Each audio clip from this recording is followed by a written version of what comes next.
Okay, we are ready to go here. We're in First Corinthians, continuing our study through that book. We're in chapter 2 this morning. Last week, finishing up chapter 1, we saw how Paul emphasized Christ. And he's been emphasizing Christ throughout chapter 1, but in particular, at the end of the chapter last week, we saw how he specifically emphasized the cross, that the cross is God's wisdom. But it's a very different sort of wisdom from the wisdom of the world, and so not everyone is going to receive it. And he applied that then to the Corinthians. That is, you remember, most of them weren't anything special. That's the point he makes. They didn't come from any sort of positions of power or status or wealth or wisdom. God had called them to their present status in Christ not because of who they were, but because of who He is. And so it wasn't about them. Anything that they had was because of Him. They had been nothing before. What they were now was all entirely God's doing. So in themselves, they bear witness to God's power. Well, Paul is now, as we get into chapter 2, he's going to turn to another example. He's going to turn to himself. Now, it's important here, not only as we get started, but really moving through the rest of this chapter and even into the rest of chapter 3, which we'll look at next week. It's important that we don't lose the main thread here. That's really easy to do sometimes in Paul, because Paul is prone to making these really tight arguments at times, but then he'll go off on a tangent. He goes all over the place. I was talking about this recently, and I get the impression sometimes, if indeed, as we think in a lot of cases, Paul was dictating these letters, I get the impression that he just gets so excited, he just runs off on his own train of thought here, and then he has to come back. Oh yeah, where was I again? That's the impression you get from some of his letters. So, we don't need to lose the thread that this whole chapter, and really going all the way down through the end of chapter 4, this is all a discussion of wisdom. It's about God's wisdom versus the world's wisdom. But also, we'll see him come back to it as we move into chapter 3 today. The reason for that discussion of wisdom has to do with their divisions, that they're basically viewing things from the world's standards. They're dividing up, and so he's calling them back to God's wisdom for that reason. With all that said, Paul's going to begin here. This first part we're going to look at. He uses a strategy that is increasingly common in our own age. A lot of sources today from all sorts of different fields of inquiry point out that our contemporary culture values authenticity, it values relationships, that whereas at one point we might have been able to persuade people of the gospel with logic, with reason, because of our culture, that now people aren't swayed so much by that as they are by stories, by personal relationships. So you can preach or teach a truth from Scripture. You can focus on the text. You can even make practical application. You can look at other examples, but when a preacher or teacher uses their own life as an example, that's something that really does draw at least some people in. That's something that may be impactful in our culture, but it's not a new strategy. It's something that we're going to see Paul uses here too. He's going to remind the Corinthians about the nature of his own ministry. And the point of that is not to put the spotlight on himself. It's not about him. In fact, it's the opposite of that. He said, you guys weren't anything special. You're an example of God's power. He's going to make that same point about himself, that this isn't because of me or anything stupendous.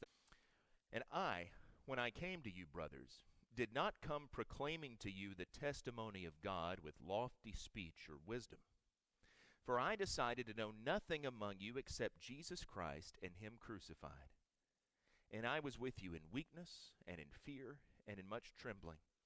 And my speech and my message were not in plausible words of wisdom, but in demonstration of the Spirit and of power, so that your faith might not rest in the wisdom of men, but in the power of God. Greek philosophers, especially the traveling philosophers and the sophists of the first century,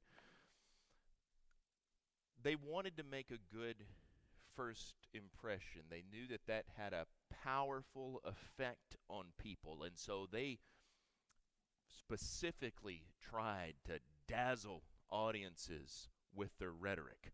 They spoke in this, really, one way you could translate this idea of lofty speech in the vernacular, be sort of highfalutin speech. That's the way they tried to conduct themselves, with a rhetoric that would impress people, even a sort of flamboyant style. But how would you characterize Paul's approach, as he says here, in contrast to that? What did he do instead?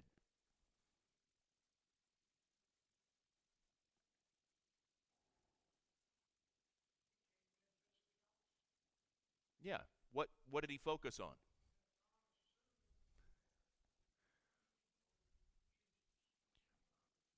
Yes. If you didn't all hear that, Brother Taylor said that he came in an unassuming manner, just preaching about Jesus and him crucified. And that's exactly right. Paul came in, as he says, bringing that message of the cross. As we saw last week, he says that's what's powerful. That's where God's wisdom lies. But remember, that is a message, as we saw last week, that's a message that is absurd, perhaps even obscene to his audience. Remember, the crucifixion in general is not something that you even talk about in polite society. So for him to bring this message and expect it to have an impact in itself on most people, that is a move of great faith, because most people are going to be naturally turned off by that message. It just doesn't make sense to them. Yes, sir.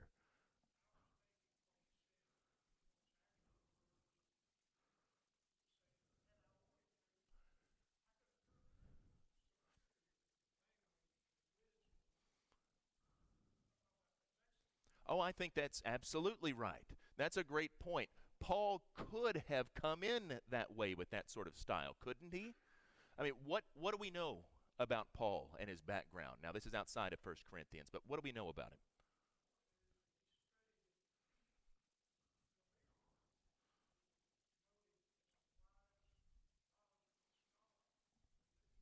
That's right. Paul studied under the feet of Gamaliel. We know about Gamaliel from uh, rabbinic writings coming from a couple of centuries later.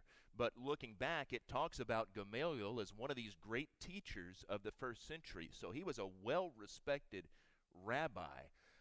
Paul studied directly under him, so he was someone who was knowledgeable. Anything else we know about Paul? Yes.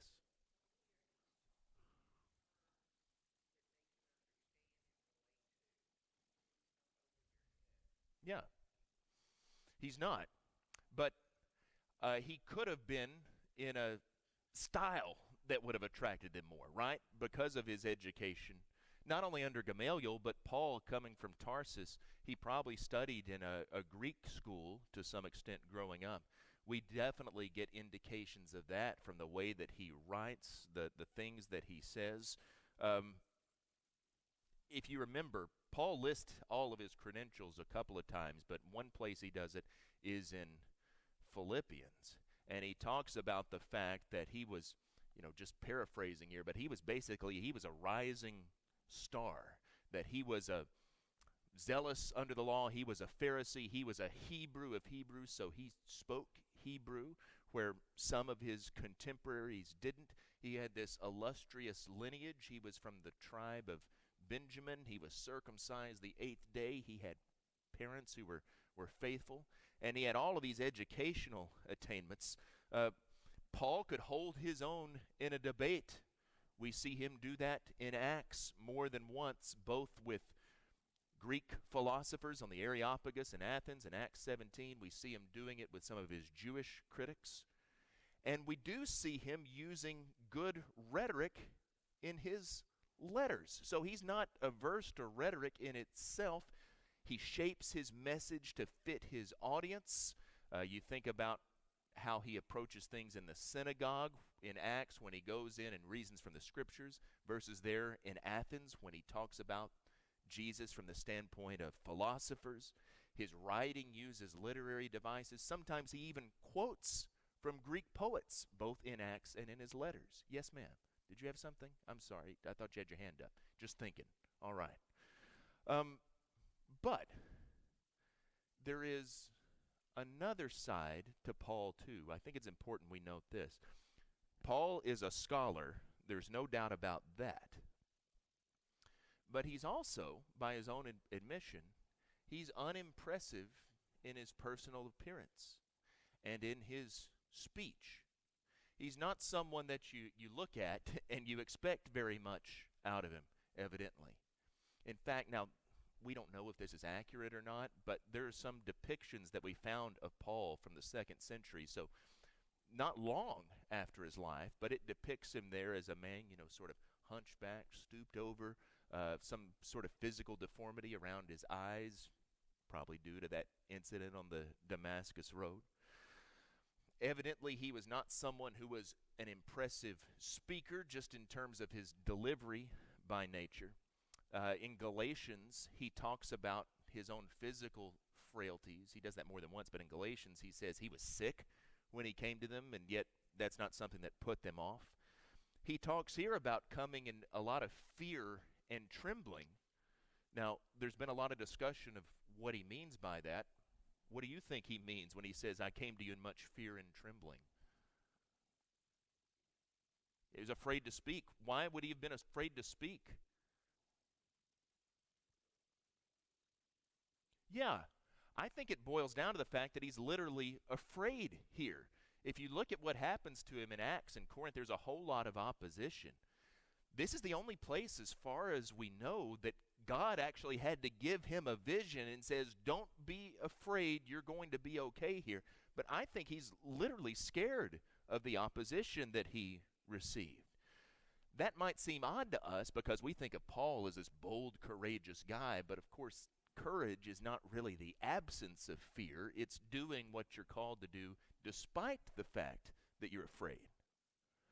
But all this is to say, Paul could have put on airs because of his education. Why didn't he do that?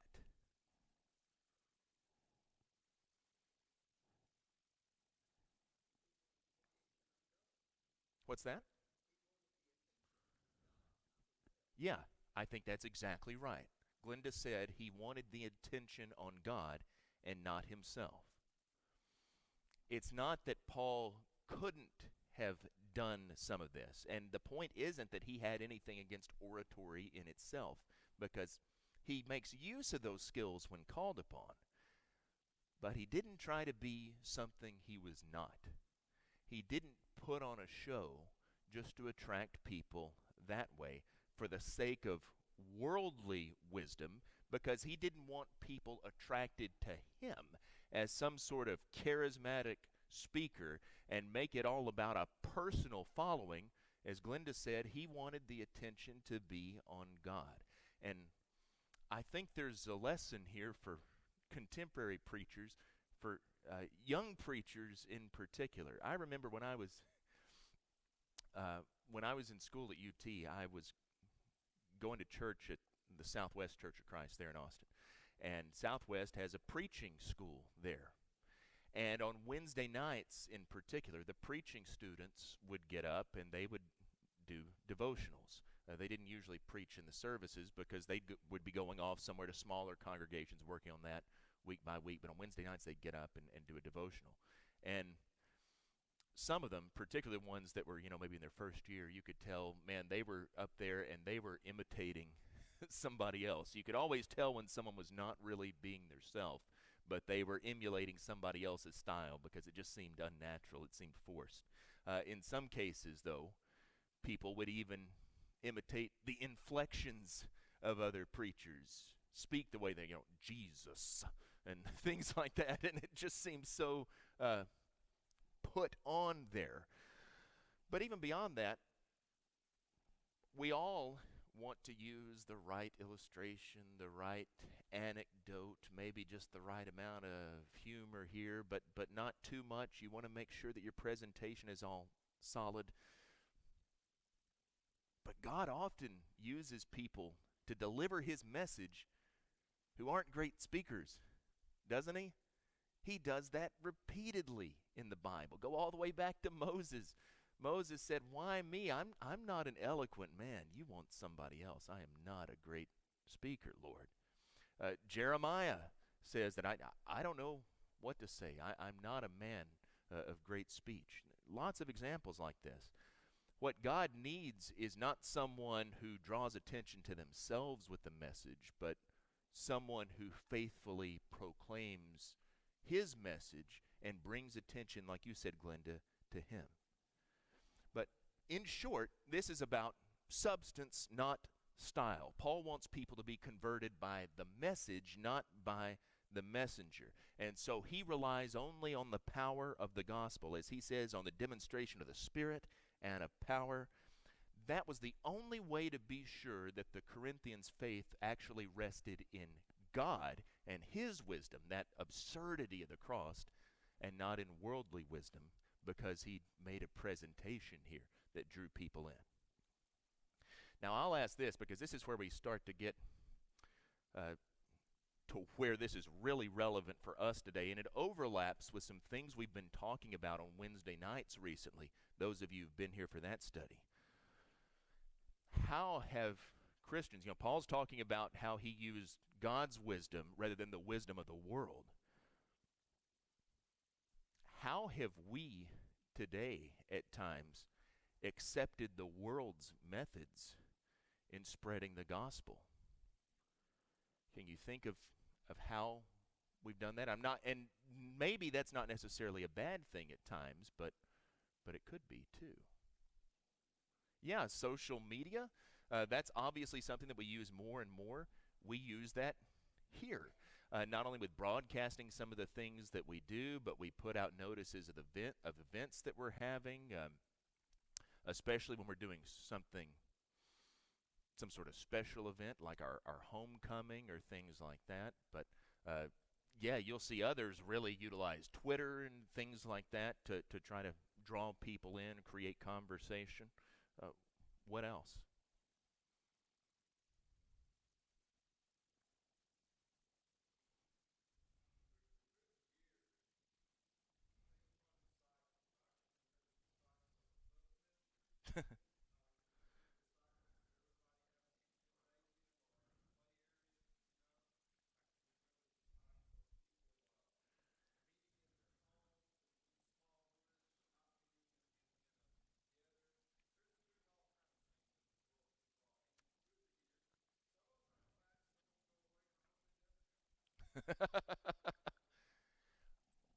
I think you've really hit on it there with this idea of these different cycles. It's whatever gets hot, whatever gets popular. Some things, we've spread the gospel through a variety of different media. So whether that's social media, or you can think back through the past, radio, television. Obviously, we use the internet more and more, not only social media, but other ways like our live streaming of services. That can be a good thing. Those are all just different ways of spreading the message. The problem, I think, and this gets back to what David just said, cycling through just whatever seems to be of the moment. The problem is, a lot like in Corinth, sometimes we can buy the world's narrative, where we take things that come from the corporate world, from the business world. We're in a church growth culture, and we try to apply those things here to what we do. And so we have these different programs. We have these different strategies. And if one doesn't work, well, let's throw that out. Let's try something else. We have all of this jargon that we use now and apply in the church. I remember several years ago, when we were in Spicewood, and I'd started thinking about maybe it was time to go somewhere else. And as I've said before, this is actually the only congregation I ever sent my resume to or anything like that. I think things like that work out for a reason. But at any rate, when I'm looking and trying to figure out if a place might be a good fit for me, and sometimes you see these things and the buzzwords in them, and some of them sounded just like they came out of some corporate office. We're looking for a pulpit minister who can cast a vision. Nope, not interested in casting a vision, anything like that. But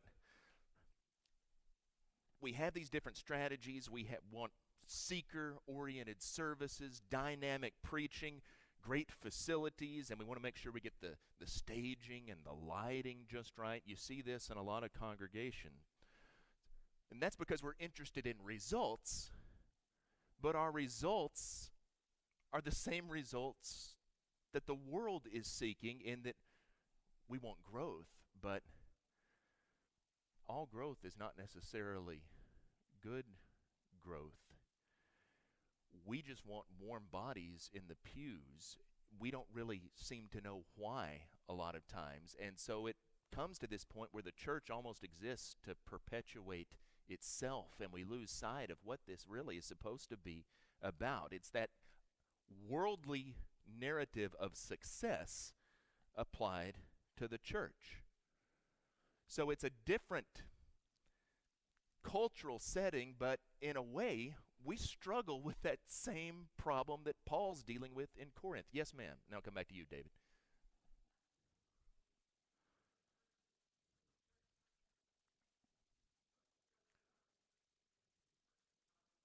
Yeah. Well, I think one of the problems, we've talked about this in this Wednesday night study we're doing about church reset. One of the problems is we think too often that a church exists to serve us. What can I get out of it? As you said, how can I be entertained? What programs do they have? How does it meet my needs? And if it no longer meets my needs, well, then I'll just go on down the road to the next one. And so churches then fall into this trap of trying to cater to people, and, well, what is it that we can do to meet all of their specific needs? That's worldly wisdom. That's trying to look at it just like a business. What were you going to say, David?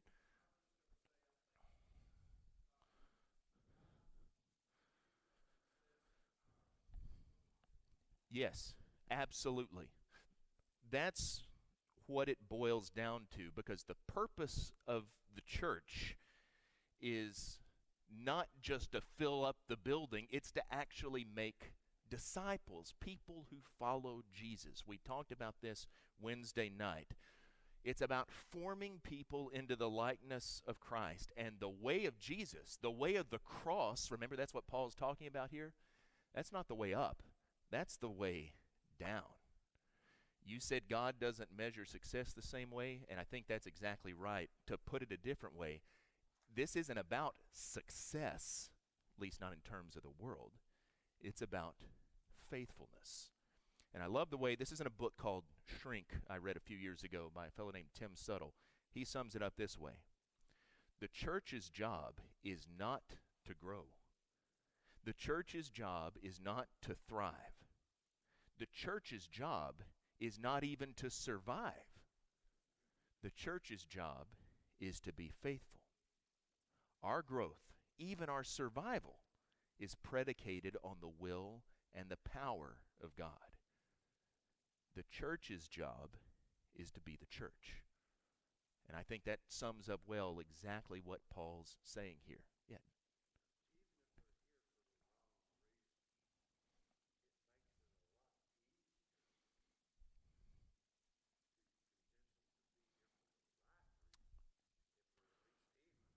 Right. Yeah, I'm not saying that having different programs, strategies, etc., are bad in and of themselves. I mean, sometimes they can be good. I'm saying we need to be really careful about what the foundation of those things are. If they're consistent with what the church's mission is, and if we're hoping that, kind of like Paul's going to say later, that, hey, we're planting and watering, but God's going to give the increase, great.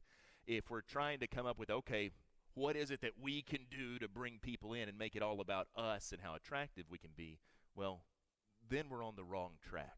So it's not that those things are bad in themselves. It's about the foundation of them and what our relationship with them is. Let's go on in this next section here, starting in verse 6. Paul's established at this point, the whole idea here, remember, is that they're all in the same boat. They're all part of God's people, not because of their own wisdom, their own power, but because of the wisdom and power of God. You know, that's really the primary point he's been making here, that God didn't choose you because you were special, and you know what? I'm not anything special either. I didn't come to you with any great eloquence. I just came to you with this same message that formed you. And so he moves forward now with a challenge to them, divided as they are, because remember, what's the problem here that he's been addressing going all the way back to the beginning of chapter 1? It's their divisions, their factions. They're self-interested, self-seeking. That has all the hallmarks of worldly wisdom. They're trying to establish their credentials on the wrong basis here, not on the basis of what God's done for them, but of who they identify with as a teacher. So he's going to set out now what spiritual people should look like. And really, this larger discussion, I think I mentioned this earlier, is going to run all the way down through the end of chapter 4. But first of all here, he begins by once more emphasizing God's wisdom. Verse 6.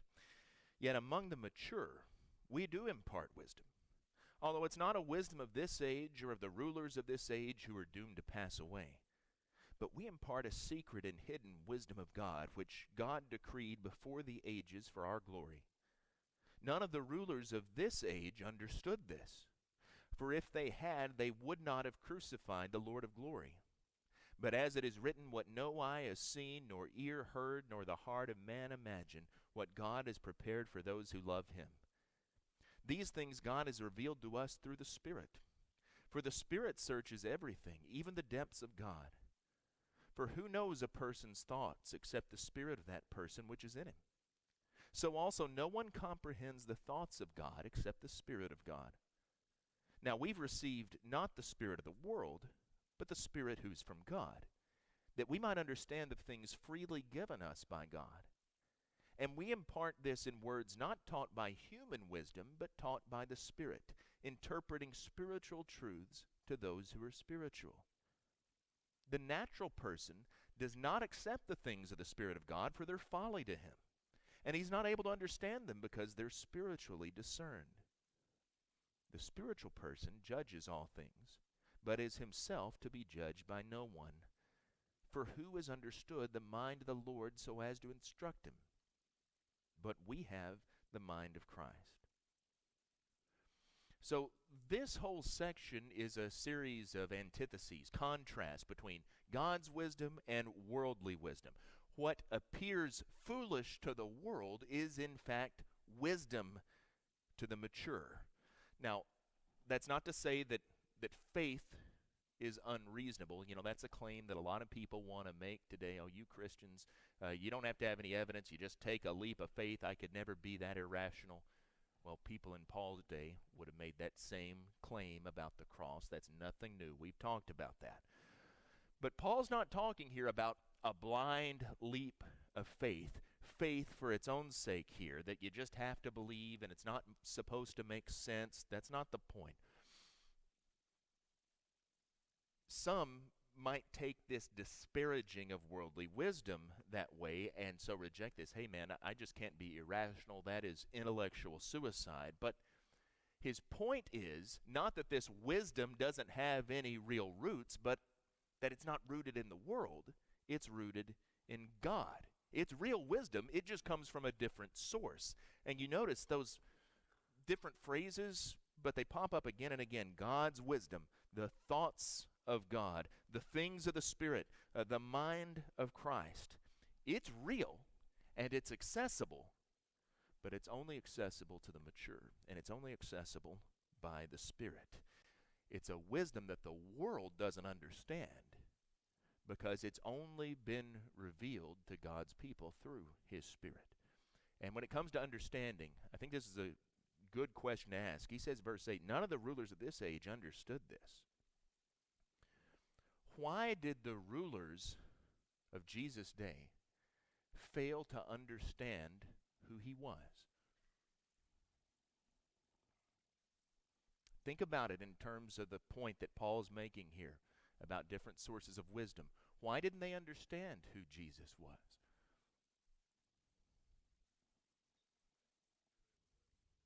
Right.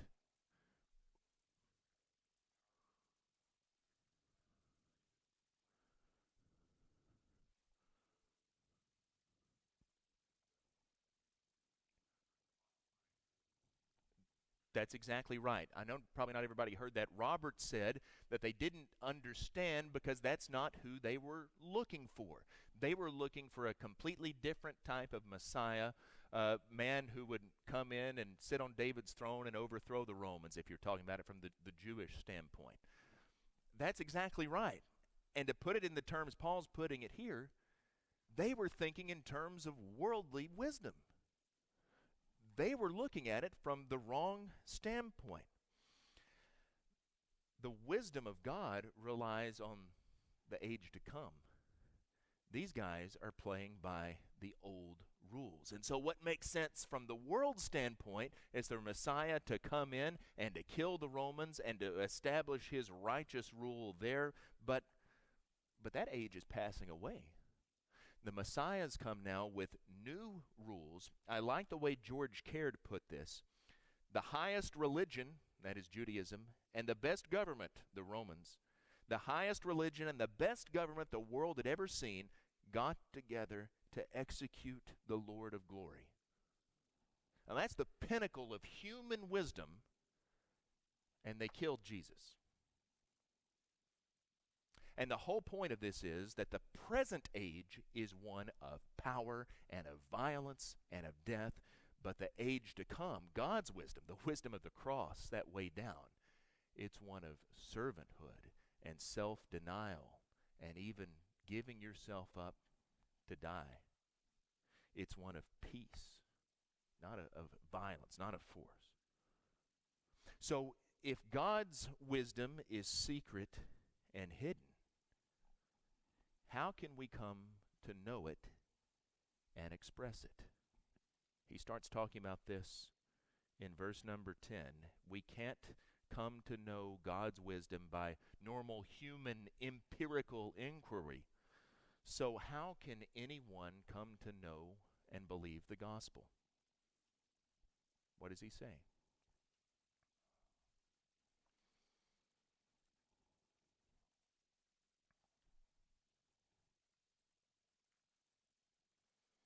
We can find out, we can believe to some extent, we can learn from the natural world that God exists, can't we?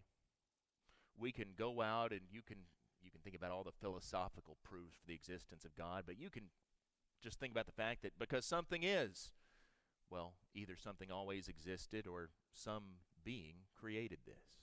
And when we look at design, we look at the wonder of the world, we see that there is a God, but you can't know anything about that God just from looking at the natural world, can you?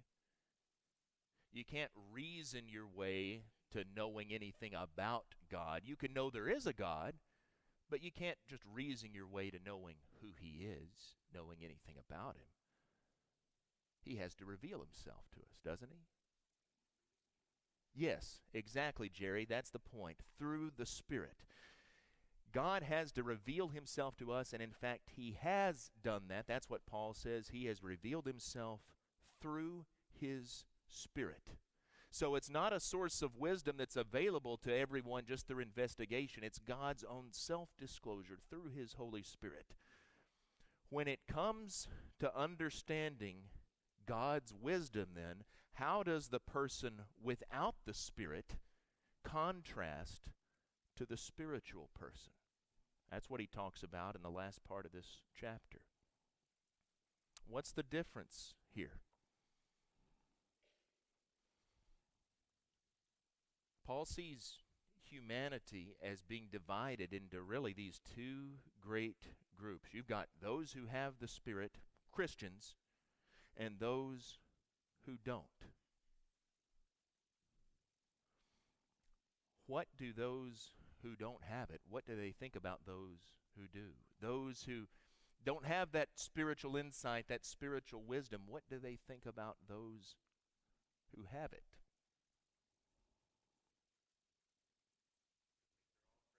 Yeah, that's it. Jerry said they think they're all crazy. That's really, bluntly, the point that he's making here. Non-Christians, those who aren't spiritual, they can't even begin to fathom the wisdom from above. It is nonsense to them.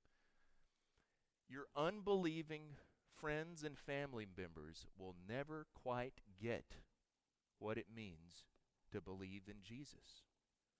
They just don't understand it because it's a completely different wisdom they haven't received. They don't understand why Christians live the way that they do. They won't understand why you would give up worldly pursuits, why you would live a life of self-sacrifice, why you would give of yourself, why you would serve faithfully. What's the point of Christian virtue when there's things that are so alluring in the vices of this world? The point is, this is getting back to that discussion of God's wisdom, the wisdom of the world, and how God's wisdom seems like foolishness to those people. The natural person is never fully going to grasp the spiritual person because they don't have the Spirit, and it just doesn't make any sense to them. There's a gulf there that they can't cross because they haven't been the beneficiaries of that wisdom. And then we want to wrap this up. Paul brings this part of the discussion home to them. This is chapter 3. But I, brothers, could not address you as spiritual people. Now remember, this whole discussion about spiritual wisdom, God's wisdom versus the wisdom of the world, I couldn't address you as spiritual people, but as people of the flesh, as infants in Christ. I fed you with milk, not solid food, for you were not ready for it. And even now you are not ready, for you're still of the flesh. For while there is jealousy and strife among you, are you not of the flesh and behaving only in a human way? For when one says, I follow Paul, and another, I follow Apollos, are you not being merely human? You see how he brings this all back around full circle. This hasn't been a digression. This has all been tied together. The Corinthians possessed the Spirit, so they should have had that spiritual wisdom. But why even now could they not be considered spiritual?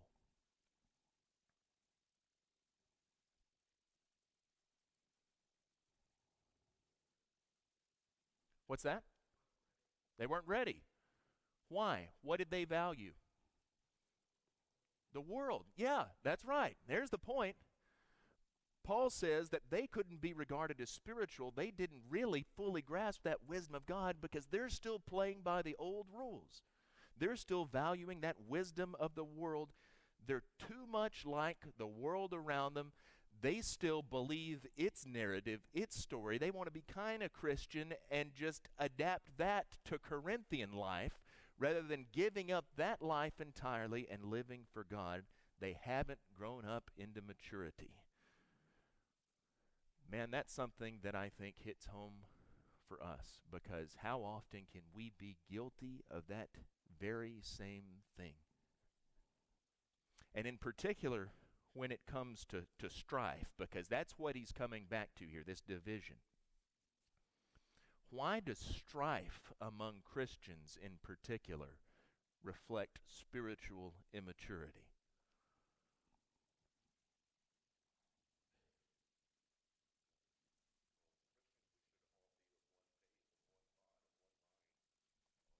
Yeah, all in Christ. That's the key point.